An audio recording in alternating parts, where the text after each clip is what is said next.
আরবি 12টি মাসের নাম জেনে নেই, যথা মুহাররম, সফর, রবিউল আওয়াল, রবিউস সানি, জুমাদাল উলা, জুমাদাল আখিরা, রজব, শাবান, রমাদান, শাওয়াল, জুলকা, দাহ, জুলহিজ্জাহ। আরবি 12 মাসের নামের অর্থ ও বিশেষত্ব।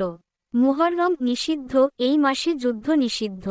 এই মাসের 10 তারিখে আশুরা পালিত হয়। সফর ভ্রমণ, তৎকালীন আরবে এই মাসের সবচেয়ে বেশি ব্যবসা বাণিজ্য হতো। রবিউল আওয়াল প্রথম বসন্ত, এই মাসে পশু চারণ করা হতো। এই মাসেই মুহাম্মদ সাল্লাল্লাহু আলাইহি ওয়াসাল্লাম জন্মগ্রহণ করেন। রবিউস সানি দ্বিতীয় বসন্ত। জামাদিউল আওয়াল প্রথম শুকনো ভূমি, গ্রীষ্মকাল হিসেবে পরিচিত। জামাদিউস সানি দ্বিতীয় শুকনো ভূমি। রজব সম্মান, এই মাসেও যুদ্ধ নিষিদ্ধ। বান বিক্ষিপ্ত, আরবে এই মাসে পানির অভাব থাকত। রমজান দহন, রোজা রাখার মাস। এই মাসে পবিত্র কুরআনের প্রথম আয়াত নাজিল হয়েছিল, তাই ইসলামী বিশ্বাস অনুযায়ী এটা সবচেয়ে পবিত্র মাস। শাওয়াল উথিত, এই মাসে স্ত্রী উট বাচ্চা প্রসব করে।